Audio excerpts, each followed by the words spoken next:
Nick Henderson owns Burt's Hotel in Melrose. Stephen Montgomery runs hotels and a bar in the southwest, and Alison Craig owns Howie's in Edinburgh, and they're staying in level 3. Alison, first to you, no change. Your reaction? I think the whole hospitality community in Edinburgh is shocked and upset. I think we feel this is unacceptable. The figures do not back up this decision, and I think it will be the final nail in the coffin for a lot of bars, restaurants and associated businesses. I think I haven't heard any political debate about this. I would like to know who she's conferring with to make these decisions, because nobody, as far as I can see, is challenging her on these decisions. She seems to be surrounded by yes men, and she is not being held to account. She is causing undue and unbelievable amount of damage to this industry, and if it's there at all when it comes back, when this all dies down, it certainly won't be thanks to anything that she's done. There's no logic making this decision to keep us in Tier 3. There really isn't. And we've already had people cancelling for Christmas. All we're talking about moving us down a tier is opening another couple of hours and allowing people to have a drink with a meal. I mean, we're not talking about, rampaging around control. We're just trying to keep our business heads and our businesses and our livelihoods viable. A derisory amount of money has been given as compensation. I'll give you an example. £2,000 per restaurant or per hospitality company. We're losing £1,000 a day at the moment. So that's how little that is in comparison to the decisions that she's making and the devastation that she's wreaking across. Alison, let me just read you the rationale, because we do have a copy of the speech, and it goes through this quite logically, and you can then give me, you're saying there's no logic. This is the logic. She said earlier on, the First Minister, we've also had detailed discussions about whether Edinburgh should move to level 2. Edinburgh's currently recording 68 cases per 100,000 people, which is below the Scotland-wide figure of 99. Its test positivity levels are also relatively low. The explanation is, however, cases in Edinburgh have risen slightly in recent days. There seems also to have been an increase in East Lothian and Mid Lothian. The imminence of the Christmas period has also had an impact on our thinking. A move to level 2 in Edinburgh would mean opening up significantly more services in Scotland's second biggest city in the 2 weeks before Christmas. That move would carry significant risk of increased transmission. That's the reason. But who is she having these discussions with? She lays down the rules and then she ignores them. 68 people out of 100,000 is well below this R number that we've had rammed down our throats since the beginning of this pandemic. She cannot change the goalposts. There are too many people's livelihoods and businesses at stake. I don't accept that, and I would like to see somebody, one of her colleagues or one of the opposition, standing up and asking her these questions directly in Parliament, because they are unacceptable, and I don't at any level appreciate or accept that those are facts that we should be in Tier 3 in Edinburgh at this stage. The decision to open up for Christmas is hers.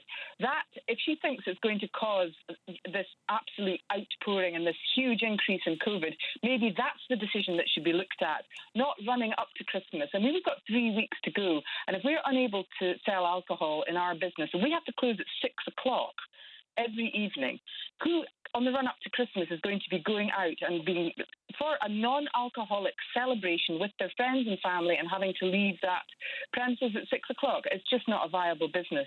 Who is she having these discussions with? Who is she conferring with?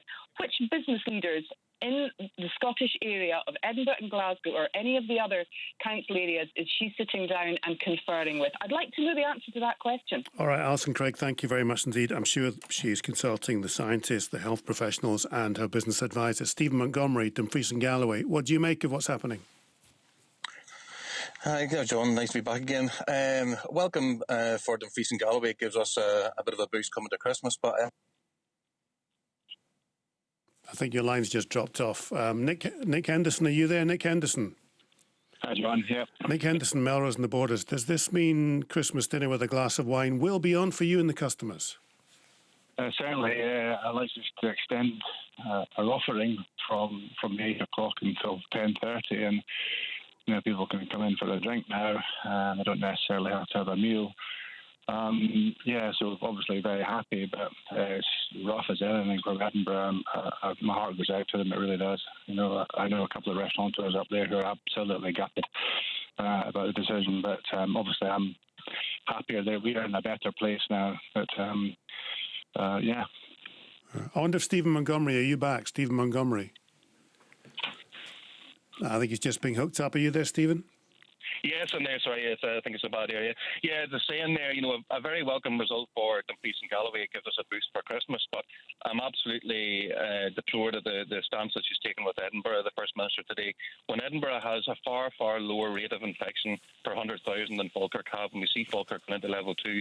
It's an absolute sail down the road to disaster for the hospitality businesses in Edinburgh. And to argue the other way for the Scottish Government, the logic spelled out on this speech I have here is that if you open up Edinburgh and everyone goes there and shops as they will, the cases will increase. That's the logic.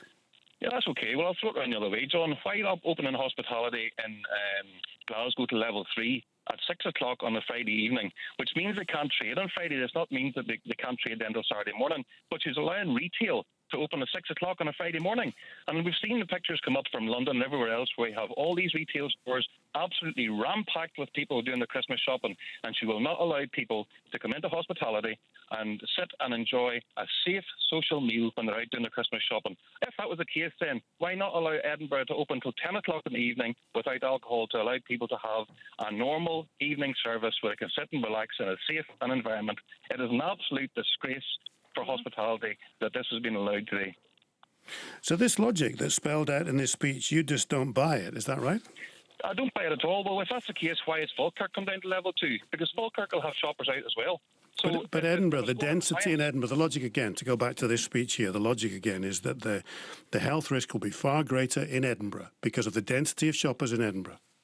So what's the difference in Edinburgh and Glasgow then? Is that because Edinburgh's the capital? There's no difference. You're still allowing people in Glasgow to open up retail stores at 6 o'clock in the morning, where we will have absolutely massive of people 2 weeks before Christmas coming out on a Friday and mixing in retail stores, ram-packed. We've seen the pictures, John, that they cannot be argued with, and the science can't be argued with on the figures.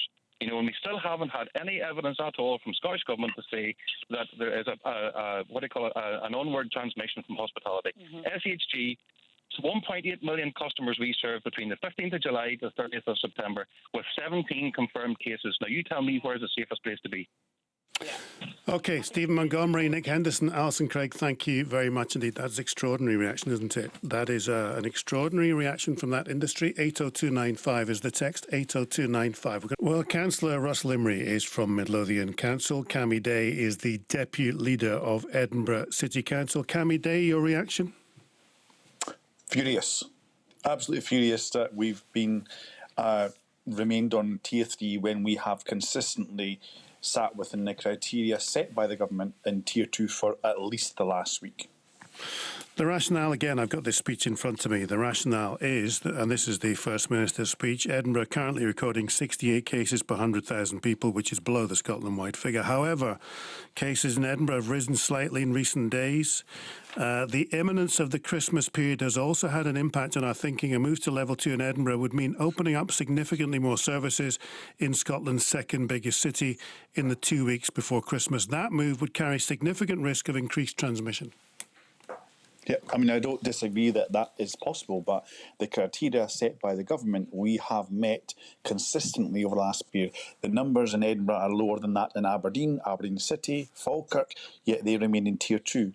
I don't respect the comments that the Deputy First Minister said that he does understand the impact on businesses and communities. I think he does not understand the business community and the communities of Edinburgh who have, over the last few weeks and months, entirely adhered to the conditions set by the government. We've respected the public health guidance.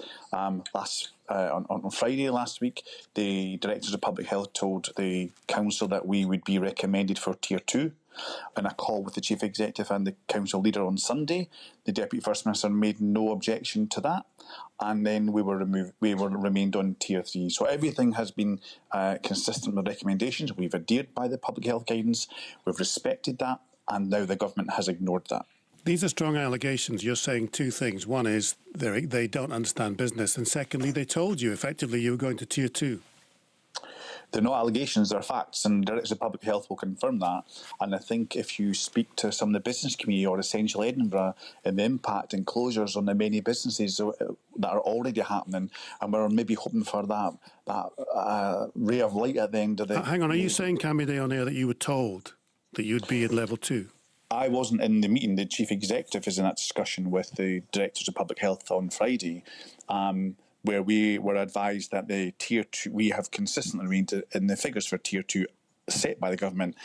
And then on the call on Sunday with the Leader of the Council and with the Deputy First Minister, there was no challenge to that. The purpose of that meeting is if there's a disagreement, and there appeared to be no disagreement on Sunday, and my Council Leader has tweeted that there was no disagreement from the Deputy First Minister about the recommendations for Tier 2. So your understanding was you were going to Tier 2? Clearly. And I've seen the figures myself. I've looked over them. They're consistent. They have increased very slightly. I accept that point, but still clearly within the Tier 2 regulations set by the government. So there can't be one rule for somebody and one rule for another. We've abided by these rules. And again, I would urge the government to speak to the business community in Edinburgh and ask what they think about that, because this will ultimately result in businesses being obviously closed, the impact on them being ever able to open, and the impact on their staff, I'm sure, will be felt for some time. And the impact on communities, more importantly, across the city as well. OK, Cammy Day, Deputy Leader of Edinburgh City Council. Thank you. Russell Imrie from Midlothian Council. Your reaction? The explanation here is pretty clear, that the figures may well have been in the Tier 2 or fairly near the Tier 2 strata, but the numbers are going up. If you open up Edinburgh, there will be increased transmission. Well, I think my first reaction was one of bewilderment. And then when I settled down a bit, going through every adjective you can think about, is utter anger. Not for me, but for all these businesses that were expecting 2 weeks ago to go in to Tier 2, and then on the Monday afternoon they were told, no, you're staying in Tier 3.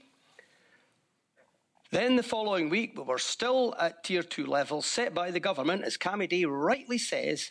And this week, again, we're still within the numbers, where other authorities are sitting at double the number of cases that were in Tier 4 and are dropping down to Tier 3. How can that be fair? Page 7 of the speech, there seems also to have been an increase in East Lothian and Mid Lothian. Is that not the word that we all have to look at? There's an increase in cases, whereas in other areas there may well be a decrease. Yeah, but the point of the matter is that we didn't set the guidelines. The guidelines were set by government. All we can do is urge the populace to stick by these guidelines, and therefore we can take it forward. What I feel really, really sorry for is all those businesses that were maybe going to get a little bounce between now and the end of the year that would have perhaps taken some of them into survival mode getting into next year, whereas an awful lot of them we won't see in our town centres again. Russell Imrie, briefly, they say we will consider this again next week for both Edinburgh and Midlothian. Your message to the Scottish Government is what? Well, my message to the Scottish Government, you should have thought twice about giving 5 days off to people and for us to be paying for it, because all I can see is both Edinburgh and Midlothian are getting punished because we're going for a five-day break, which we all know is more or less open sesame to the numbers going up in January.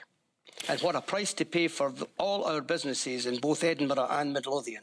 OK, thank you. Councillor Russell Imrie from Midlothian Council. Cammy Day is the Deputy Leader of Edinburgh City Council. Not happy. 80295. Your reaction, you're the audience. Edinburgh people, 80295 is the text. What's your reaction as to what's happened today?